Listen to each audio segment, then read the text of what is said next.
Coucou tout le monde, je suis ravie de vous retrouver aujourd'hui pour vous faire la présentation d'une nouvelle méthode de tirage que j'ai appelée le tirage en cascade. C'est un tirage que j'ai découvert avec le Béline, qui peut se pratiquer également avec le tarot et que j'ai remanié afin de pouvoir l'utiliser avec le petit Lenormand. Pour répondre à vos questions, je vais utiliser aujourd'hui l'oracle de l'apprenti d'Alexandre Musruc, qui en fait est un petit Lenormand, pour pouvoir apprendre, donc un petit Lenormand qui est adapté pour les débutants si vous commencez dans le petit Lenormand. Il a une taille, voilà, de petit Lenormand, donc ça c'est top. Les cartes ne sont pas trop grandes et on a toutes les infos dessus pour pouvoir s'entraîner et puis avoir finalement un petit aide-mémoire qui est écrit sur la carte. Ça peut toujours être utile quand on commence ou même quand des fois on est un peu fatigué. Donc je vais donc vous montrer le bol tibétain qui contient donc toutes les questions que vous m'avez laissées et auxquelles je n'ai pas encore répondu. Alors ici, on a la question de Martine Garret. Son livre va-t-il être sous contrat avec une maison d'édition? Alors, est-ce que ça va fonctionner pour Martine? Son livre, est-ce qu'il va être avec une maison d'édition? Alors, le tirage en cascade est composé de 4 fois 2 cartes. Alors pourquoi 4? Parce que 4, vous savez, c'est le chiffre de la stabilité, c'est un chiffre de structure, et le 8 qui est un chiffre qui porte chance. Donc j'ai associé les deux, j'ai fait 4 fois 2 égale 8, et on va les disposer comme ça en cascade. Hein, donc j'espère que j'aurai un petit peu assez de place, je vais remonter un petit peu, voilà. Et alors, je vous montre. Donc, on brasse beaucoup en se concentrant sur la question. Je vous ferai une vidéo là-dessus, mais je vous encourage à vous protéger avec une flamme, donc une bougie. Et puis, un encens. Alors, moi, l'encens, par contre, là, je l'ai éteint. Parce que tout simplement, ils sont très très bons. Hein. C'est un nouveau encens un nouvel encens que j'ai découvert. Mais il faisait beaucoup de fumée. Et puis la fumée, des fois, ça m'empêche un petit peu de respirer. Quand j'ai besoin de me concentrer et donc de bien respirer, j'ai décidé de l'arrêter. Donc Martine Garret, son livre va-t-il être sous contrat avec une maison d'édition? Donc vous brassez beaucoup hein, avec le petit Lenormand, c'est obligatoire. Et ensuite vous posez le tas sur la table, vous coupez, hop, vous prenez les 2 cartes qui sont sur le tapis, vous rejoignez, vous recoupez,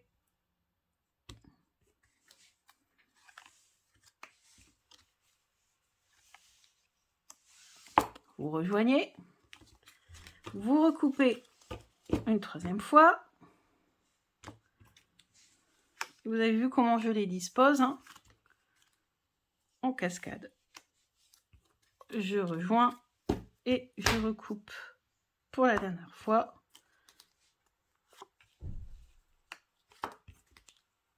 Voilà. Et je garde sur le côté parce qu'on ne sait jamais, on peut encore peut-être recouvrir s'il y a besoin.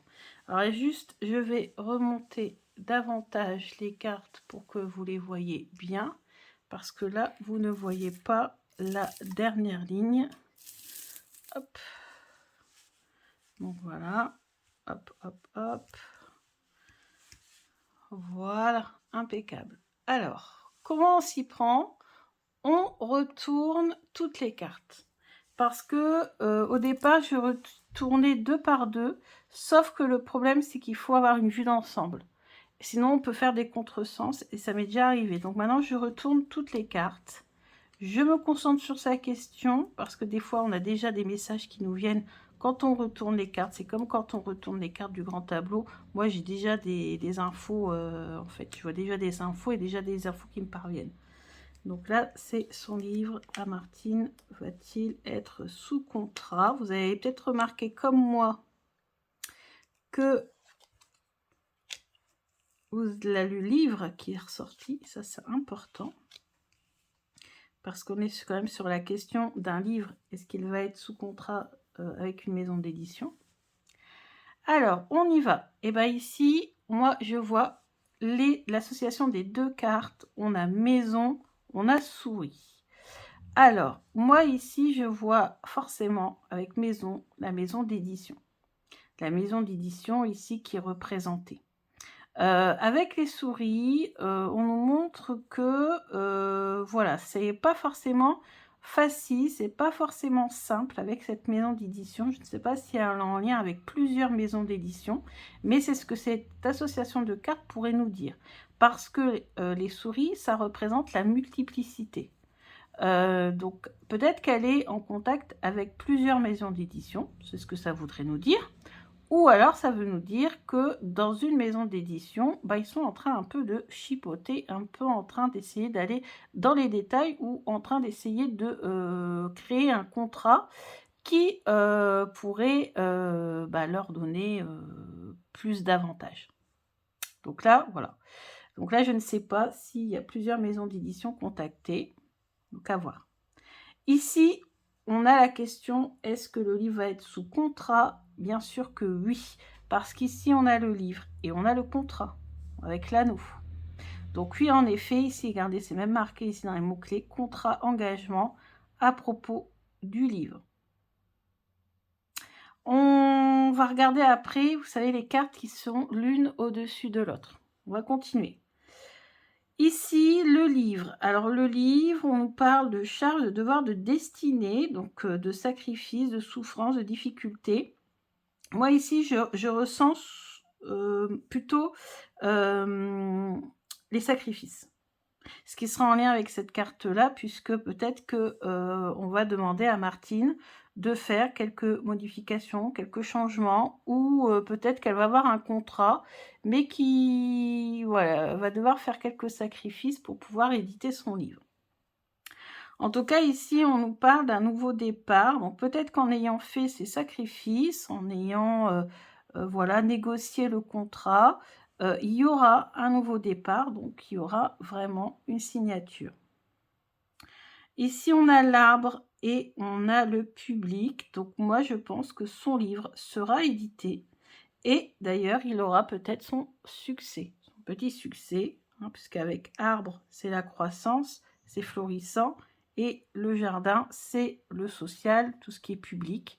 Donc pour moi, son livre sera diffusé au public. Mais voilà, il y a cette croix qui nous parle de sacrifice. Et puis on a aussi ici les souris à côté de la maison. Voilà. Alors ensuite, si on analyse les cartes qui sont l'une sur l'autre, parce que là on a fait par binôme, par association. Ici, donc on voit perte, vol, stress, inquiétude par rapport au contrat. Donc là, dans ce sens-là, moi je retiens plutôt la notion d'inquiétude et de stress par rapport à ce contrat. Donc ça, voilà, Martine quand même se stresse pas mal, ça la contrarie un petit peu, en tout cas, elle y pense. Même si elle n'est pas forcément contrariée, voilà, elle y pense quand même beaucoup, c'est quand même dans ses pensées. Et si on a le livre au-dessus de la croix, je l'ai déjà analysé parce que c'était important dans la situation, c'est qu'en effet, ici, on voit qu'il va y avoir un sacrifice à faire. Peut-être qu'on va lui demander de faire des modifications de son livre, enfin dans son récit, ou voilà, ou peut-être qu'il faudra qu'elle lâche, je sais pas moi, quelque chose, voilà, il faudra qu'elle fasse un sacrifice. En tout cas, on a un nouveau départ. Et ici, on a le vaisseau qui est au-dessus de l'arbre. Donc l'arbre, c'est la croissance, c'est l'évolution, et on a le bateau qui est au-dessus, le vaisseau qui est au-dessus. Donc ça veut dire que on est sur un lancement, un démarrage, une avancée et de quelque chose qui va être croissant. Donc moi, la réponse à la question, c'est oui. Son livre sera sous contrat. Il y aura peut-être une négociation, un sacrifice à faire, mais il sera diffusé au public et je pense avec un certain succès, en tout cas un petit succès. Donc voilà, donc ça c'est pour la première question pour Martine.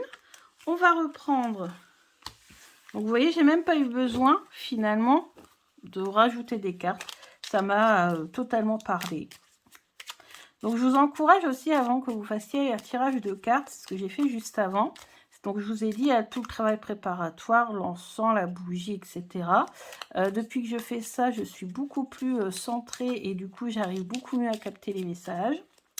Et puis je vous encourage aussi à prendre un moment de pause. C'est-à-dire qu'en fait, il ne faut pas faire le tirage de cartes en étant stressé, en se dépêchant, etc. Il faut vraiment avoir un moment à soi, tranquille. C'est important. Allez, maintenant que j'ai sélectionné, donc je vous montre que je ne triche pas dans les tirages de questions. Hop là. Question 2 de Claude Destrem. Comment va évoluer la situation financière de notre couple d'ici la fin de l'année? Alors, ce qui est intéressant dans cette question, c'est pas sa situation financière, mais c'est la situation financière de notre couple. Ça, c'est intéressant dans la question, parce que c'est aussi important de bien analyser les questions.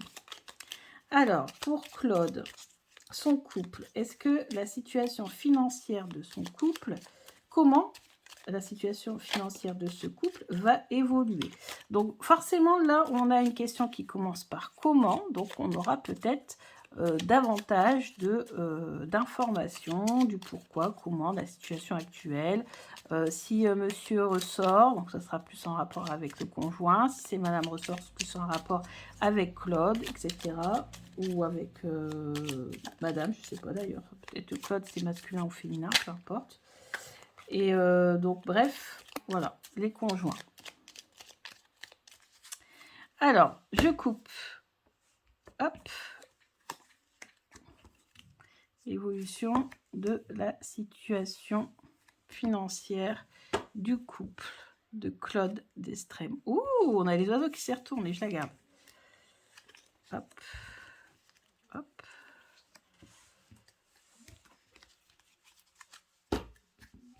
Je recoupe.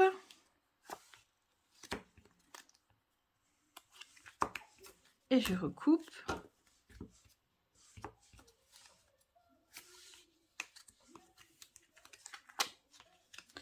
Voilà, et je garde sur le côté. Je garde également les oiseaux, parce que s'ils se sont retournés, ce n'est pas pour rien.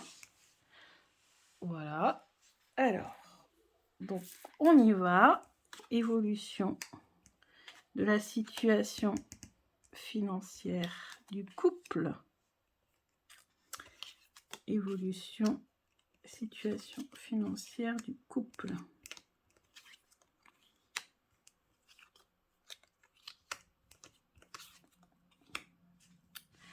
Alors, bon, ici on a la carte des finances qui ressort.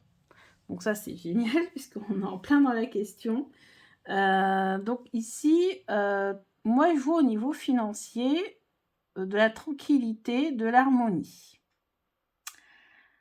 Alors, bon là, au niveau du premier, de la première association de cartes, pour moi, il n'y a pas de trop de soucis. Ici, on a le couple qui ressort, ok, avec le cœur, hein, donc c'est l'amour, les sentiments, etc. Fin, douleur, deuil, tristesse, très longtemps, éternité.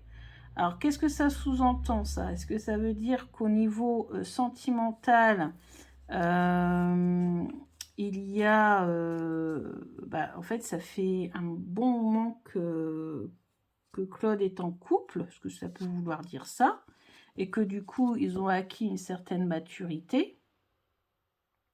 Ensuite, on a les étoiles, donc qui nous rappellent encore une certaine bénédiction, un certain espoir, etc. On a des choix, des décisions, des hésitations, une hésitation, une direction à prendre. Donc, il y a quand même des choix à faire. Et ces choix-là, moi, je vois qu'en fait, ces choix sont bloqués. Le couple a quand même du mal à prendre des décisions. Là, c'est le message que je reçois. C'est que même s'il y a une certaine maturité, une certaine tranquillité, on recherche une harmonie au niveau financier, on a du mal à prendre des décisions au niveau financier. Ouais. Mais malgré tout, il y a quand même une certaine protection. Et ici, on a le livre. Alors, le livre peut représenter le livre avec le chien. Donc, on nous parle d'obéissance, d'amitié, de loyauté par rapport à des documents, par rapport à quelque chose qui nous est encore inconnu. Alors, comment va évoluer comment va évoluer la situation financière de Claude?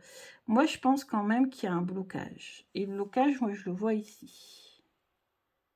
Il y a un blocage à cause des décisions. Et je pense que ici, c'est parce qu'il y a il y a un manque de communication. Il y a un manque de communication dans le couple et au niveau financier. Est-ce que quelqu'un, un des deux, a des difficultés financières? Est-ce qu'un des deux est plus dépensier et devrait fermer les robinets, quoi? Parce que le cercueil, c'est ça aussi, c'est c'est la situation, elle est statique, hein, on ne bouge plus, on est figé. Voilà, et on parle aussi de confinement, d'enfermer les choses. Donc ici, outre les difficultés que je ressens pour prendre des décisions, pour parler d'argent, je dirais même c'est difficultés pour parler d'argent, on a du mal à parler d'argent dans le couple. Il y a peut-être même des secrets liés à l'argent dans le couple. Peut-être que il y a des prêts d'argent à des amis, par exemple, et sans forcément consulter l'autre, ou aux amis, ou à la famille, ou aux enfants, parce que des fois, le chien, ça peut représenter aussi des enfants. Donc, bref, des dépenses qui sont faites, pas toujours en accord. Et ça, c'est le cercueil ici qui est proche des chemins, qui m'ont fait avoir ce message. C'est un message que je reçois ici. Mais on a l'étoile au-dessus. Et vous voyez, on parle d'espoir, de lien, de connexion, de réseau. Donc, est-ce que, justement, les deux, le couple est connecté, assez connecté pour pouvoir partager les informations liées aux dépenses financières? Ou est-ce qu'il y a des dépenses financières qui se font via les réseaux, via les réseaux de communication, autrement dit Internet, etc. Voilà. Donc, comment ça va évoluer? Alors, avec les deux premières cartes, je dirais plutôt de façon harmonieuse, mais attention, on nous dit qu'il faut communiquer davantage, il faut faire des efforts de communication, et il faut aussi surveiller les dépenses. Attention aux choix qui vont être pris à propos des futures dépenses. Il y a peut-être même une grosse dépense qui est attendue, ou au contraire à gros gain d'argent, parce que cercueil et étoile, ça peut parler aussi d'un héritage, de quelqu'un de très proche aussi. Et là, le conseil des cartes, c'est de faire attention à comment va être dépensé cet argent. Voilà les messages que j'ai pour Claude. C'est ce que le petit Lenormand me dit. Ensuite, on va faire une troisième question. Donc, ça commence à diminuer. On a Brigitte. Brigitte, son fils va-t-il revenir d'Australie? Donc là, il nous faudrait le vaisseau, la cigogne. Voilà, ces cartes de déplacement. Si au contraire, on a des cartes qui restent figées, on va dire, comme le cercueil ou autre, là, ça sera plutôt non. Hein, on a les cartes de déplacement. Chaque carte a sa façon de... Voilà, ça nous dit si ça va être figé, si la situation va rester comme elle est, ou si au contraire, il va y avoir une évolution. Alors, son fils va-t-il revenir d'Australie? À Brigitte. Allez, hop, hop, hop.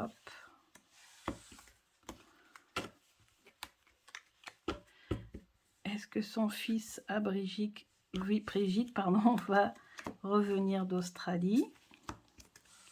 Est-ce que le fils de Brigitte va revenir d'Australie? Est-ce que le fils de Brigitte va revenir d'Australie? Hop. Alors, hop, hop, hop. Voilà, j'ai fait une belle cascade. Alors, ah bah là, on a l'enfant. Donc là, c'est son fils. Alors, on va tout retourner avant. Oui, on va tout retourner avant, c'est ce que je viens de dire.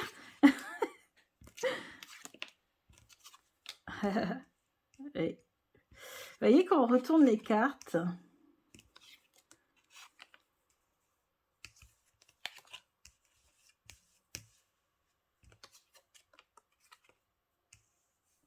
alors, donc, direct, je dis oui, absolument oui. Pourquoi? Parce qu'on a l'association Enfant Bouquet, c'est le bonheur, c'est le retour de l'enfant. Pour le plus grand bonheur de Brigitte qui est ici, qui est accompagnée du soleil, donc on parle encore de bonheur. Vous savez, je vous l'ai déjà dit, le bouquet, quand on analyse les cartes du Petit Lenormand, c'est la carte la plus positive du jeu, qui d'ailleurs annule toutes les cartes négatives du tirage. Donc ça tombe bien, ça veut dire qu'ici, on va parler d'autre chose que de ce que vous pensez. Ici, donc bonheur, bonheur, on a Brigitte, on a son fils. Justement, le bonheur va laisser la place face à... en fait, elle souffrait un petit peu, hein, c'était long. Ça a été très très long pour Brigitte. Je pense que ça fait très longtemps qu'elle ne l'a pas vu, hein, parce qu'ici, on nous parle de longue durée. Donc, c'est une séparation qui a été assez longue. Je pense que ça fait un petit moment qu'il est en Australie, son fils, un petit moment qu'ils ne se sont pas vus. En même temps, je pense qu'avec la Covid, c'est pas étonnant.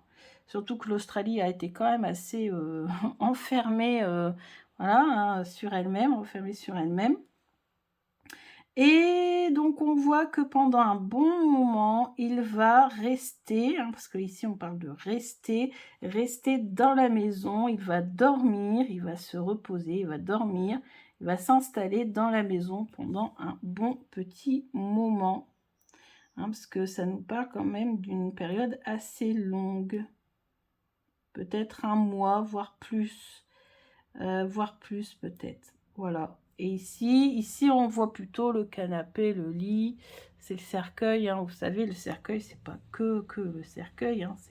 Ça peut être le lit, ça peut représenter le canapé, ça peut représenter, voilà, tout ça, dormir, hein, tout simplement, dormir dans la maison. Donc oui, en effet, le fils de Brigitte va revenir pour son plus grand bonheur. Donc n'oubliez pas que comme on a le bouquet ici, le cercueil, et aussi du coup son aspect négatif est diminué. Et pareil pour la croix. La croix en plus est en dessous de Brigitte. Donc c'était vraiment son état d'esprit. C'est-à-dire que son absence à son garçon a été quand même très très pesant. Ça a été long, ça a été lourd, ça a été très lent, avec l'arbre en plus qui est à côté. L'arbre représente aussi la famille, hein, quand on y pense. Donc vraiment une séparation familiale qui a été difficile. Vous voyez ici, je pense que cette séparation, ça fait plus d'1 an que Brigitte n'a pas vu son fils. Ouais, au moins 1 an. Donc, vous voyez, retour aussi aux racines. Donc, en fait, c'est son fils qui va revenir voilà, dans sa famille, hein, va revenir aux sources, comme on dit l'expression, et va revenir dormir dans la maison. Voilà. Et peut-être même s'installer pendant un petit moment dans la maison, qui sait. Je ne sais pas s'il revient pour longtemps ou pas, mais moi je dirais, d'après les cartes qui sont ressorties, que son fils va revenir auprès de sa famille pendant quand même un certain temps. Donc voilà, je pense au moins 1 mois. Donc voilà, et peut-être même plus, parce qu'avec le cercueil, ça peut être encore plus, ça peut être doublé. Hein. Donc voilà. Donc j'espère que cette vidéo, cette méthode de tirage vous a plu. Donc je vous récapitule la méthode. On retourne toutes les cartes. Donc déjà on brasse, on fait 4 coupes. On prend les cartes qui sont sur le tapis, donc celle du premier tas et celle du deuxième tas. On les met en association comme ça, hein. Et ensuite on répète l'opération 4 fois et on les met les unes en dessous des autres, mais toujours avec un décalage d'une carte pour faire une genre de cascade. On analyse les associations d'abord, comme ça. Et ensuite, on analyse les cartes qui se superposent, comme ça. Donc, j'espère que ce tirage, qui est très parlant pour moi, hein, vous aura plu. Je reviens avec d'autres tirages et aussi plus tard, je pense la semaine prochaine, avec le retour des explications de cartes.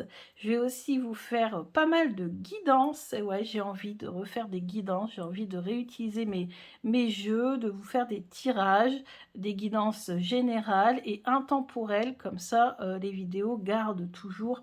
voilà, elles ont une espérance de vie beaucoup plus longue que seulement un tirage d'une semaine, voire d'un mois. Enfin, moi, j'aime bien faire des guidances intemporelles. Au moins, mes messages durent dans le temps. Donc voilà, bah, écoutez, je vous présente le jeu très rapidement. Donc c'était le jeu d'Alexandre Musruc. N'hésitez pas, si vous commencez, ce jeu est assez intéressant, assez facile, très bonne qualité. Bien sûr, il y a le prix qui peut peut-être vous freiner un peu parce que tout simplement, ça vient de la Réunion. Et la Réunion, en frais d'expédition, bah, moi en tout cas à l'époque, j'ai payé 10 €. Donc vous avez le prix du jeu, donc un jeu auto-publié par Alexandre Musruc, plus les frais d'expédition, ce qui rend le jeu, je crois, une quarantaine d'euros. Mais j'ai eu la chance, moi, de pouvoir avoir une signature d'Alexandre. Trop contente, que je garde précieusement. Donc voilà, je vous dis à bientôt. Gros bisous!